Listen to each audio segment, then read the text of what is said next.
Jesus, and threw their clothes on it, and he sat upon it. And many spread their garments on the road, and others spread leafy branches which they had cut from the fields.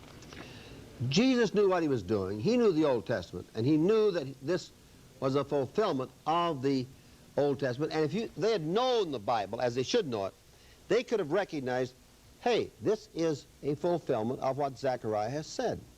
But there's no indication that anybody here at the time really recognized what was going on. Let's take Mark verse 9 and 10. And those who went before and those who followed cried out, Hosanna! Blessed be he who comes in the name of the Lord. Blessed be the kingdom of our father David that is coming.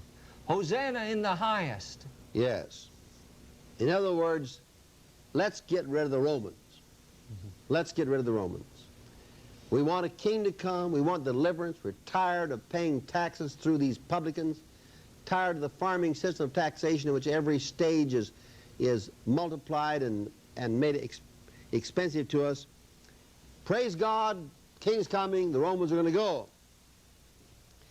Now we have to turn to Luke's account because he includes some items here not in Mark. And we will turn now Luke 19 and verse 37 down through verse 40. And as he was now drawing near at the descent of the Mount of Olives, the whole multitude of the disciples began to rejoice and praise God with a loud voice for all the mighty works that they had seen, saying, Blessed be the King who comes in the name of the Lord, peace in heaven and glory in the highest. And some of the Pharisees in the multitude said to him, Teacher, rebuke your disciples. He answered, I tell you, if these were silent, the very stones would cry out. Two things here. The mighty works they're talking about, the biggest one is right behind them. A mile away, in Bethany, Lazarus, raised from the dead. The Pharisees said, rebuke your disciples, and Jesus said, we'll have the stones cry out. I'm not at all sure that this is what Jesus referred to, but this verse has been taken out of this setting and often applied to archaeological studies with the idea that the stones reveal the truth. The stones cry out. John adds a verse we'll not have Bud read. You see, said the Pharisees, we can do nothing. The whole world has gone after him. Well, we would say praise God. But there are people who will resist the progress of the gospel. They will not take growth or the blessing of God as an indication of God's approval, but they're willing to oppose it. There's no deeper insight into the character and the mind and purpose of Jesus and his thinking than the continuation in Luke in verses 41 to 44. We have both a revelation of his thinking and a terrific prediction. Please read, Bud. And when he drew near and saw the city, he wept over it, saying,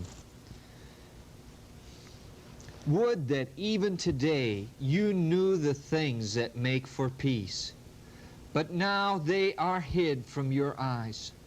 For the days shall come upon you when your enemies will cast up a bank about you and surround you and hem you in on every side and dash you to the ground, you and your children within you, and they will not leave one stone upon another in you, because you did not know the time of your visitation.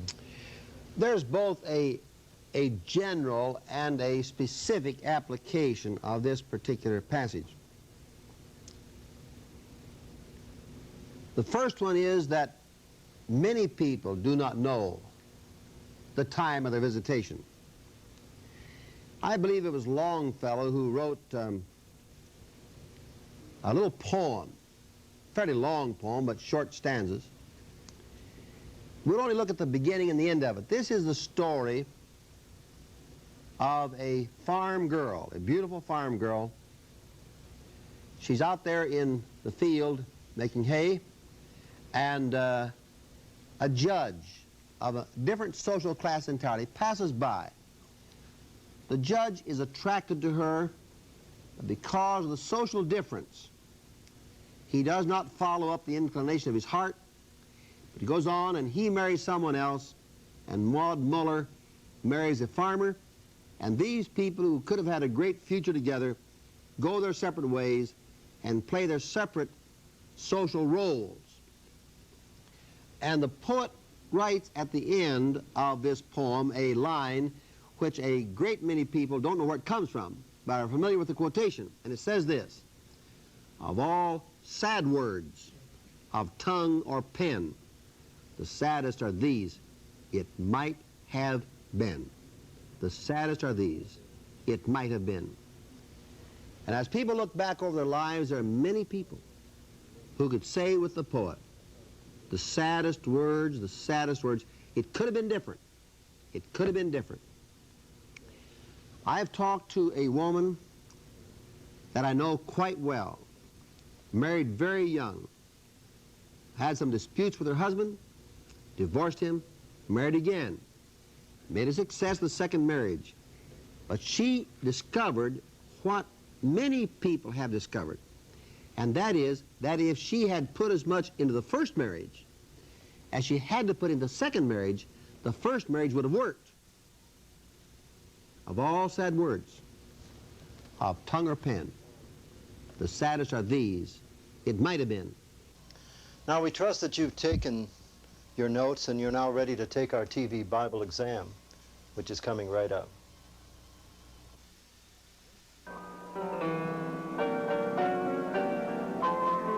Jesus said, "For you always have thee with you."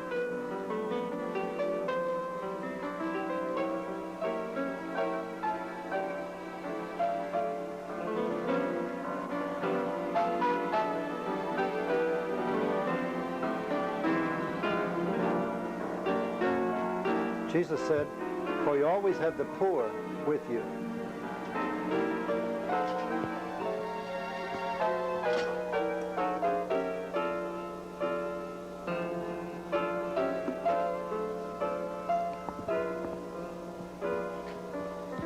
Of whom was Jesus speaking when he said, "Truly I say to you, wherever this gospel is preached in the whole world, what this woman has done will be told in memory of her."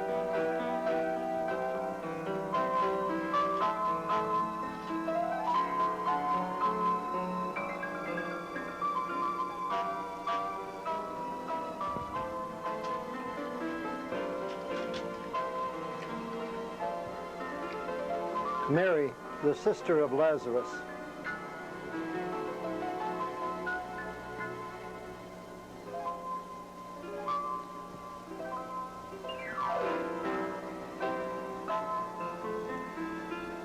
What Old Testament prophecy was dramatized and fulfilled by Jesus on his triumphal entry into Jerusalem?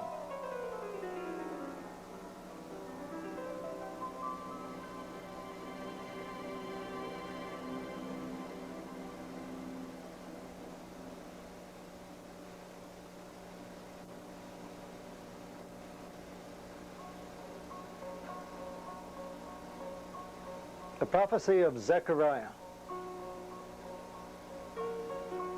Rejoice greatly, O daughter of Zion. Shout, O daughter of Jerusalem. Behold, thy king cometh unto thee.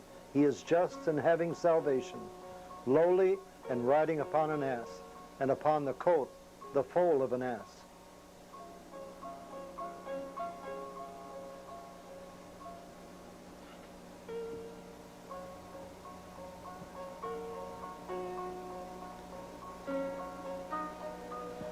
What caused the home of Martha and Mary to become the largest tourist attraction in the area?